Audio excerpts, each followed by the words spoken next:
So we got 2 more to go, 7 down, 2 to go. It's my pleasure to introduce Dr. Azim Sheikh. Now, we were trying to recount how many years it's been for Azim and I think we're at about 21 years right now when we had first met and still clocking. Azim grew up very modestly out in Brampton, Ontario. Was not the top of his class, much like Dr. Rondinelli. But things turned out okay for him. It's interesting. What we asked Azim to talk about today is how he's in, and I make fun of this, so anybody from Brampton, I have a pass because I'm brown. That is one of the toughest dental markets in all of Canada to produce and practice in. And Azim built Brampton Dental Arts and has thrived not only in the market, but he's one of the most efficient offices in Canada. And it is unbelievable how you can produce, what you can produce, and how efficient you can do it in the least amount of time possible. It's just crazy what he does. I remember when Azim had graduated and he started off in his first associateship in Mississauga, and they brought him in, and he was outproducing all the principals within about, I think, the first 2 weeks of doing it, and he has not slowed down and not stopped ever since. So after all these years, it's our great pleasure to introduce Dr. Azim Sheikh to teach you guys how he's just been disrupting it for 2 decades with efficiency. Dr. Azim Sheikh.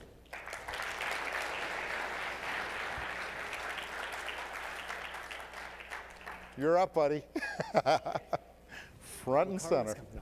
You mic'd? You're good? Yeah. Good. All right, guys. Wait. Jeez. Right? Yes. I screwed up. Wait, no, you stand right here. All right. I made a boo-boo, so you have to forgive me. There's that guy over there. His name's Dr. Wakar Ahmed. Come on up, buddy. I completely screwed this up. My bad. I'm so excited about the flow, I screwed up the flow. It's all good, man. It's all good. You can stand right here. You're in All right. between us. I will stand right here. This guy's name is Dr. Wakar Ahmed. He's about to graduate in 6 months. He's class of 2020 here at Sheikh. Class president, involved in everything. He wins the award for nicest 2020 grad. And that's no disrespect to all the other 2020 grads in the room over here. This guy wins that award, and I think everybody will agree. One of his classmates, I think Yoon somewhere here in the house, but I don't know, did Yoon break her foot or sprain her ankle? I forget what it was. She broke her ankle. Yoon broke her ankle and had no car. And this guy drove her around everywhere. Everywhere. Personal chauffeur, friend, mentoring other people, bring them up and down and so forth. And we had a conversation on a Friday night, which I'm going to let him tell you the story about how we connected and how this thing happened over here. So, ladies and gentlemen, Dr. Wakar Ahmed to introduce. Thank you. Thank you. I'm going to move over here. Honestly, you can always count on Vic to give you a rock star introduction. So thank you, Vic. I'm happy and excited and honored to introduce our next speaker, Dr. Azim Sheikh. I heard of Azim, I think about 2 years ago. He's some guy on Facebook posting wild cases with crazy results. This guy was throwing implants into infected sites, into sites with no bone, and almost always immediately after extractions. I don't know, he was doing everything that LaPointe tells us not to do.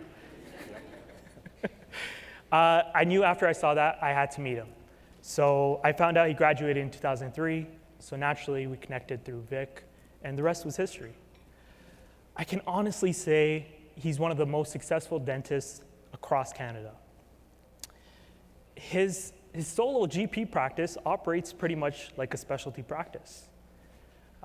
His success and his knowledge in what he does has propelled him to direct and lecture courses on implants and soft tissue management. Azim's a great clinician. He's a great clinician, but he's an exemplary person. Two of the qualities that I admire most about Azim are his humbleness and his generosity.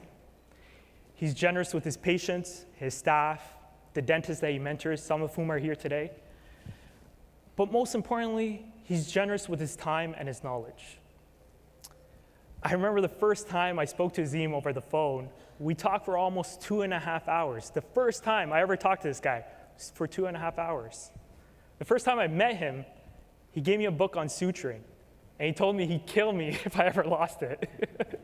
But ladies and gentlemen, I'm happy he's here with us today, doing what he does best, sharing. So join me in welcoming Dr. Azim Sheikh. All right. Wow. That was awesome, man. Thanks a lot, brother. Thank you. Wow. Well, what can I say? A little nervous, not going to lie.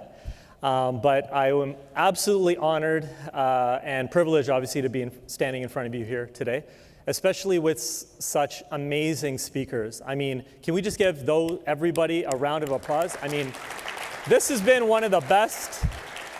I don't go to a lot of seminars, I will be honest, but this is one of the best by far. Also, I would like to thank Vic, obviously, for the opportunity to be here and putting this together. I can tell you it's not easy. So I was given the topic of efficiency and the power of efficiency and how we can use that in a dental practice. Starting off, I did want to really talk about who I was. I was introduced, obviously, but I graduated from Western Ontario, baby. Hello. Okay, it's working. All right. So I'm practicing dentistry in GTA in Brampton. My office is now focusing on perio and implant surgeries. And you know, I lecture for a few different companies, one in particular called DenMat on soft tissue management, which is how to grow your hygiene practice. I've been doing that for about 8 years in both Canada and the US. In addition, I now am the course director for the HIOS and implant training program. So I run their master implant training program, where we take about 90, probably about 70 to 90 doctors a year, and we train them on how to really grow their practices through implants. Over the last 4 years, I decided that when I came home to speak to my lovely wife who's here about dentistry, she didn't really want to listen. Now, I don't blame her, because watching a video on how to extract a tooth and place an implant next to a sinus is not very fun, right? So I decided I need friends. So I created a mentorship program, a network program, which is now called the Ontario Dental Implant Network, where I provide now mentorship to over 55 doctors across GTA. We have a few members in Vancouver and Ottawa as well. So who am I? Why does it care? Why should you care? And I'm looking at this lovely lady, and she's looking at me like, what can this young, brown, good-looking dentist, Pakistani dentist, I will tell you, born in Chibougamau, Quebec. Yes, I was born in Chibougamau. Who knows Chibougamau? The one guy in the room. Okay. Teach me what I don't already know. So the reason why you should care is the following, and I'll tell you very simply. I know you guys are all looking at this slide, but the important thing to understand here is that when I lectured in the US, or when I continue to lecture in the US, nobody has a problem talking about productivity and numbers. For some reason here in Canada, when we start talking about numbers, we perceive that means we're not paying attention to patient care. And this is why it's so important to have these business meetings, is to talk about numbers. So right now, I'm a solo practice in Brampton, Ontario. Yes, I'm beside Pinky's Hair Salon and Punjabi Bazaar. You can Google Map it.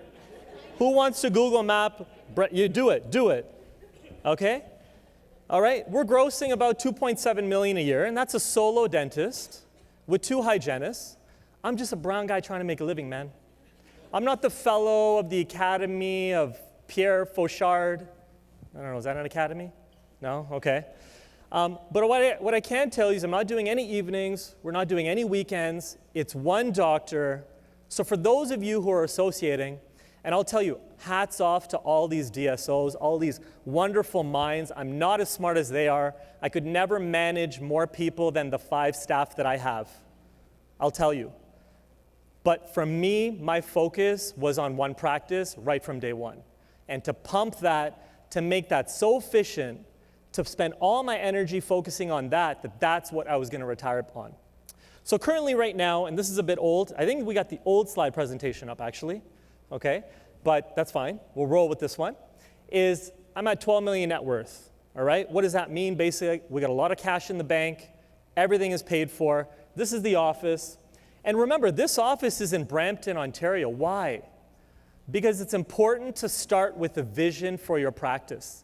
My vision was clear. I will service non-ethnic patients who value treatment in an area that is highly ethnic. Why? Nothing against my fellow Pakistani patients, but they were not going to pay for the treatment that I wanted to perform. They were not valuing, or at least I was having a struggle doing that. So as a niche market, being in Brampton, servicing that type of clientele, guess what? I have zero competition because everybody else is so busy chasing after those patients. As a result, for me, and I don't have the 5, 7 cars, for me, this was a gift to myself at the age of 41 to say, listen, this is what my dream was as success. Now, I'm not here to show off. I'm not here to show this. This is possible for every single person in the room if you put your mind to what you really need to do, which is create a vision. All right? The important thing here also is, would I buy something like this without cash in the bank? Absolutely not, to Jake's point. All right? Debt-free, I will encourage you all, pay off your debts, right? So a little bit about my story as an associate when I graduated. My goal and your goal when you graduate should be to improve your skills, to improve your clinical efficiency and work in a practice and with a principal who can help you grow and can help mentor you to be able to do the things that you need to do that will be able to get you to do things quicker for patients, right? But a funny story here, when I graduated and I went in associated, in one practice in particular in Hamilton, there was 2 distinct doctors. One doctor looked like Santa Claus, okay? He was the most jovial, amazing man. You just wanted to go up to him and give this guy like a big hug, okay? He hired me as an associate. His partner was a doctor who really didn't really want to talk. You could tell was not as personable. My doctor who hired me, the Santa Claus guy, did the worst dentistry I have ever seen in my entire career. I was hired to do 2 things, endo and extraction. And I was shocked. Patients were coming in saying, yeah, my filling fell out because I ate something hard. I'm like, dude, and this is what I say, dude, you got decay left underneath your filling is what I'm thinking in my mind, because that was the case. This other doctor, who wasn't as personable, did the most amazing work. I still have amalgams in my mouth that I think he carved my initial in them or something. He did amazing work. One of them was super busy, one of them wasn't. Guess which one was super busy? The one who did horrible work. Horrible work. But he was amazing with patients. To me, that day stuck in my mind like, wow. It wasn't about the work that I was doing, it was how I was making patients feel. That was something, sometimes, right, things are not what they appear to be. So as a result, as a dental student, you start getting your speed up, and then everybody tells you can't be an associate for all the time. You got to own a practice. So I said, okay, fine, let me own a practice. And at that time, luckily for you guys, you have this, which is a business course, I would call it, on steroids. For us, our business plan was simple. Come up with an idea. If it works, great. If it doesn't, go back to the drawing board. We had no clue what the hell we were doing. I at least didn't. All I was told was that to be successful, I had to own this practice. And I had a lot of struggles with the practice, a lot of things that went wrong. I decided, you know what, let me just pump in a ton of cash into marketing. Let's try to market and pump this beast to make it as big as I can. And when I was actually tracking and had staff trained on tracking the return on investment, do you know the number one source of return that I was getting from? Where I was getting it from? Referrals. It was referrals. So for those of you who are doing this, I'm assuming hopefully you're tracking it, meaning your staff is well trained. But for those of you who aren't, it's better to invest in your team. It's better to invest in your practice. So what is efficiency? Getting back to the reason why I'm here to speak to you about. Now, if you look at the definition of efficiency, it's the ratio of total energy that we're putting in to the actual useful energy that's coming out. So if you put in X amount of energy and you're expecting a desired result and you're getting 50% of that result, there's clearly something wrong, right? There's clearly something wrong. So for me, I broke down, because I was having struggles, right? Struggles in my practice, trying to grow it, trying to build my hygiene. I broke it down into 4 main categories, which I've stuck by, and I would encourage you to write these down because they really helped me. Number 1, focusing on your team and systems. We've talked about that. We've heard that from many of the speakers. Number 2, being patient-focused. I will tell you, and my father told me this early on in my career, was, Azim, if you focus on what's best for others, including patients, nothing bad is ever going to happen to you. You can be broke in the corner and you'll feel good about yourself. But I'll tell you, nobody who's doing what's best for other people is broke or doing well, or doing poorly. The third, passive income, right? Because before I break my back, I need to focus on my passive income, correct? And the last would be sources of active income, which is me breaking my back, doing the things that I need to do to grow the productivity. So let's take one step by step. The first being team approach and having systems. So this is not the face of my practice, as good looking as he is. Okay, it's the people around me. I think you've heard that many, and there's a lot of common themes amongst all the presentations today. You'll notice that, is that we all focus on our teams. It starts from the attitude, the belief, the value.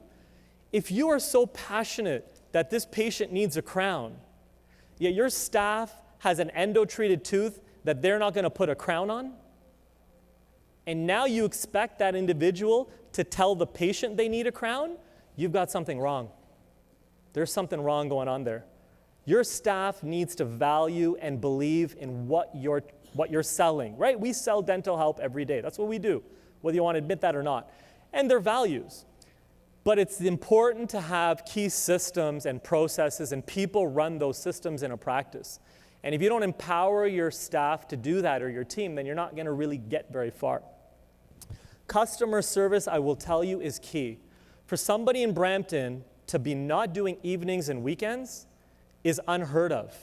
And the only way that functions is extremely organized. When patients walk in, it looks different. I'll tell you, as soon as a patient walks into my practice, they already assume I do better work than you do. If you have carpet on the floor and I have marble, they're going to assume I do better work than you do. That's just patient perception. Number 2, when they're greeted. Now remember my whole mentality here. Remember, where am I located? I'm beside Pinky's Hair Salon, right?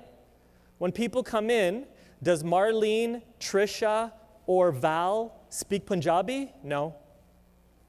Because we have a target market. The target market is I serve the 1,400 white patients in Brampton. They come to my practice. If you'd like to meet them, you're welcome to come and join. But that was my target market. I didn't want to hassle with this and that and insurance and coverage and this and that, right?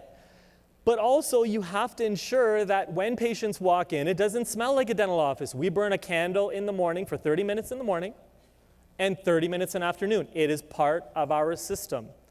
What they hear, what they smell, these are all important things. But it's connecting with the patient that's important. As I think it was Jake who mentioned, it doesn't matter if you're the best surgeon in the world. If you cannot get a patient to commit to treatment, you will be in the corner doing no dentistry at all. So it's creating the value. And that's something I've lectured to Straumann, Nobel, Hyacinth. It's a full day lecture on case acceptance and how to communicate. You know, like Melissa talked about oxytocin and releasing and using hand gestures to be able to communicate and connect with patients. Because the hardest struggle and I hope some of you new grads write this down, the hardest struggle you will all have when you get out is knowing what you need to do for a patient, but the insurance company is saying it's not going to cover it. And I will tell you right now, if you stick to your guns and do what's best for the patient, you have to communicate the value for the treatment, then you will be successful. Otherwise, in a year or two, you're going to look back and say, how did I get in this rut of being insurance-driven and not patient-driven? And I'll tell you, about 50 to 75% of the grads and possibly offices in this room are insurance-driven. And that is a huge problem. That's a setback. And that's where you lose the communication. And that's where you lose the value. Because listen, patients are spending money on things every single day.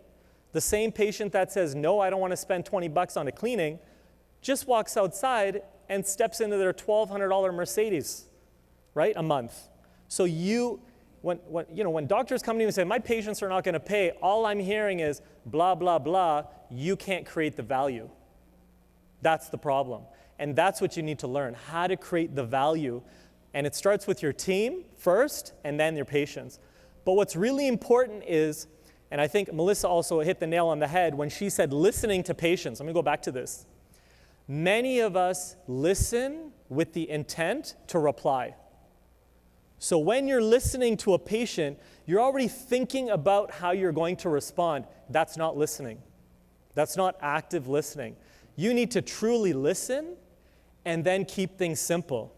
And as a graduate or as a doctor getting out, patients don't care about, Mrs. Jones, you've got periodontal disease. It's stage 2, type 2, subgingival. All they care is, Mrs. Jones, listen, your gums are bleeding. If your eye was bleeding, you'd be in the emergency room, right? So we need to treat this before you lose teeth. When would you like to come in? We over-talk when it's just, we're scared because we think the patient won't like us. And that's important to connect with the patient, is to keep it simple, understand you are the healthcare professional, and tell it like it is. But be prepared to offer them a solution, right? So the third aspect is passive income. Now, I used to have a consulting service called Tell, Show, Do. A catchy little name I thought worked well. We went into probably about 12 to 13 practices, all of which were struggling where? In their passive income, their hygiene program. I will tell you right now, DSOs are loving practices. Why? The hygiene. They want to pump it in. In fact, I've done lectures for Heartland and Aspen in US on how to grow their hygiene programs. And that's one of the things that I lecture on, is soft tissue management for a company called Denmat. It's a full-day lecture, and it's important. Why is it important? Because how many practice owners here? Keep your hands up. If I was to ask you, what is your hourly production in hygiene right now, would you be able to answer that? Keep your hands up. Not as many, correct? A lot of hands drop. That is a problem. That is a big problem. The average in Ontario right now is less than 2 units of time, according to the ODA economic report. So these are things where there's huge opportunities for growth. But again, what's happening? Offices are insurance-driven. So before you break your back, focus on your hygiene pool. If you leave nothing other than with this today from my lecture, I've done my job today, focusing on your hygiene. And the last is active income. Now, how do we get active income? We practice on patients, correct? Well, my vision was to do implant dentistry. Where am I going to get these patients from? Where? My practice? Maybe some, but how do I really pump up the volume? What market has access to many patients who need implants?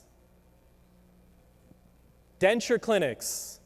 I put together a marketing package for 10 denture clinics. I got one denture clinic. That denture clinic started sending me work. That was my golden egg. I generated over $350,000 that year in implants from that one clinic, because all their patients need implants. I showed them a win-win. This is one of my first cases. I took over 2.5, 3 hours doing that surgery to make it perfect, okay? And that is efficiency. Why? Is one implant more productive or 4? More, right? So if you're doing more on a patient, then that improves your efficiency and your productivity. now getting to different forms of surgery. I'll be honest with you. I was a cowboy. I am a cowboy. I learned a lot of things on patients that I was not taught. How to place implants into areas of large holes, large infected sites, and still get results, immediate implants, and immediately loading them. So as you'll see, huge holes, implants go in. What do patients want? Number one, they want something done yesterday. Number two, they want to have minimal surgery. And number three, they want a tooth as soon as possible. Well, welcome to the world of immediate implants. If you're getting into surgical procedures, you need to learn how to do immediate implants, whether it's like this, connective tissue grafting, sinus lifting, immediate molars in infected sites, doesn't matter if they are or not. These, by the way, are predictable procedures with adequate training. What's more efficient? Extracting a tooth, coming back 4 months, placing an implant, letting that heal for 4 months, and then making a tooth, or giving the patient a tooth in literally half that time?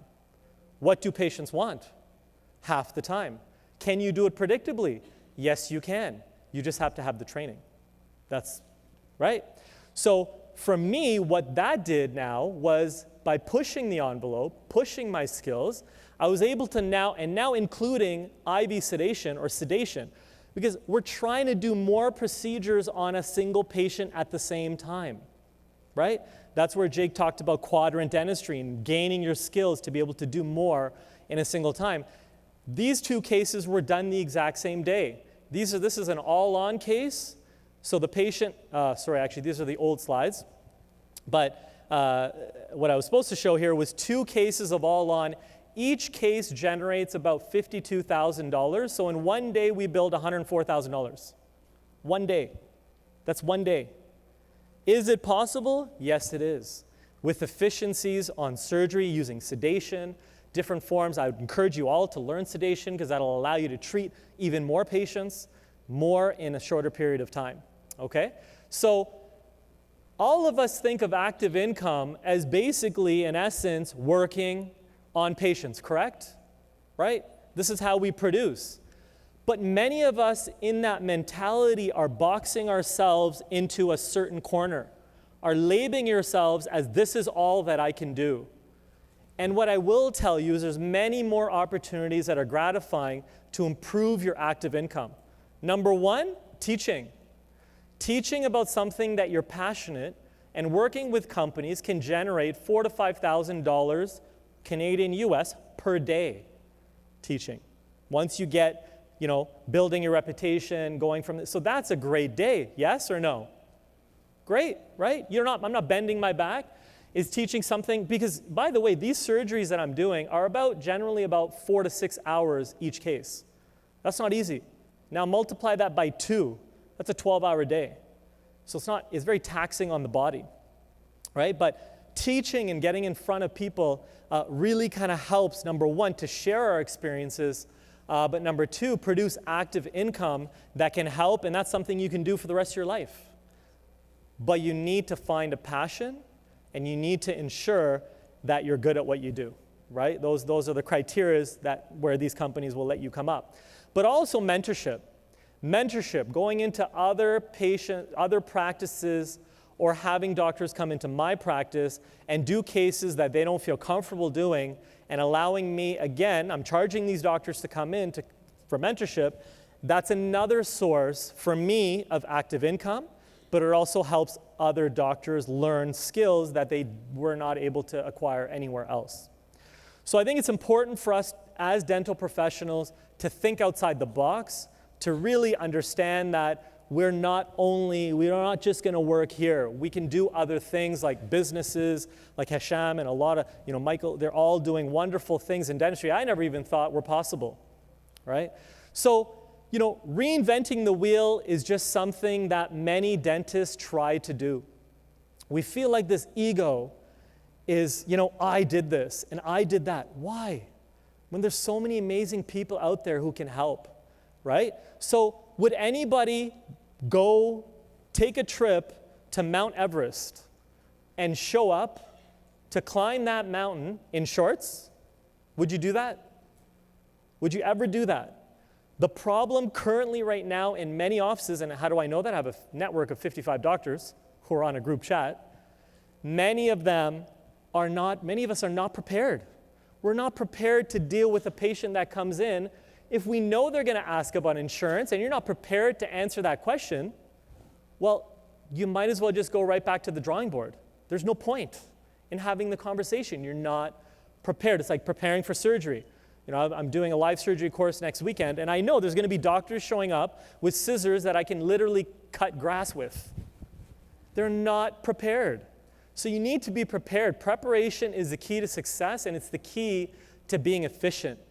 And when I teach surgery, I teach a 12-step model that you can use to do any type of surgery predictably. Now, of course, it comes with skill, but these are the things that we need to do to improve ourselves and become more efficient. So, you know, I think the other important key, which many of us talked about, is it's hard finding a work-life balance. You know, for myself, you know, obviously I'm running a practice. I'm working 3.5 days a week. I'm doing a lot of lecturing and speaking for several different companies. I run the study club myself, which generates about 20 to 40 emails a day with cases and questions. How do I manage the work, the family, you know, and spiritual? I think it's important to have a spiritual aspect to this to be able to stay grounded, to understand that, listen, we were given this blessing. All of us here are blessed to be here. We're truly blessed to be here. And we need to ensure that by being humble, it doesn't mean that we think less of ourselves. It means that we're thinking thinking of ourselves less, in essence. We're thinking about other people so we can help, right? And so my obligation right now, because I have been blessed, and I don't need to work anymore, thankfully, but I do it just like Dr. Shibji and all these wonderful other colleagues are doing it because we love it. And by helping and sharing and helping others grow, we now, I mean, there must be at least 100 doctors here, right? 100, 150? So how many? 300. So all of us have this opportunity to speak to 300 times 1,000 patients. That's 300,000 patients that could be affected by what we say. That's huge. But guess what? It's our obligation, because we've been blessed, to help back. And that's one of the reasons why I started the study club, is to be able to truly mentor in an environment that's not judging, that's not, you shouldn't do this, but it's helpful. Because guess what, guys? You guys are going to do it anyways. I might as well be there to help you because I've been through the struggles. I've had patients come with implants that have literally just fallen out, or patients who've complained to the college and gone through our CDSO proceedings. But it really helps to have a network of 55 friends who can help at any moment, and all of them, some of them are here today. So this is just one of our first meetings. Actually, we've been running it for 4 years. This is one of our meetings we had at Lamborghini, just a meet and greet. But it's truly amazing when you put dentists in the room, nobody's judging, nobody's helping. It's not competition anymore. It's how can I help you do better? How can I help you? And I think that's where that's where we need to grow, right? So, I truly, truly look forward to your success. And, there's a famous quote, I use it in my DenMat session as well, by Harvey McKay. It really says, if you truly, truly love what you do, and listen, guys, I'm not saying it's easy. Every single day, patients are telling you how much they hate you. And you're working in a small area like a cubicle this big, in a space this big, with patients telling you how much they hate you. And then you walk out of the room, and they go to the front, and they're like, you're going to pay me? You're going to charge me for the pain that he just induced? It's tough. But I would encourage you all to not allow the projection of negative energy on you, okay?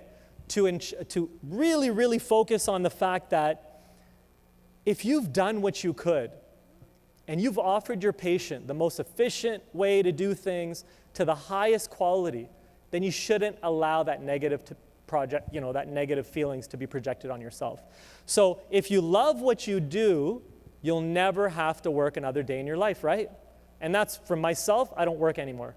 It's a passion, it's a love. I love doing what I do, especially now that we have the study club. And we're always open to new members or new doctors who are learning to grow. Wakar's joined our group as well. So we have a few dental students as well who are gaining a lot of knowledge. And again, I truly look forward to, after leaving here, to hear hopefully from some of the lovely people I met today about your successes. And if you do have ever any questions for myself, I'm always accessible by email. But I wanted to thank everybody for this amazing opportunity. I hope it was beneficial in allowing me really to share what little information I have and knowledge I have. So thank you guys so much, and look forward to seeing you guys.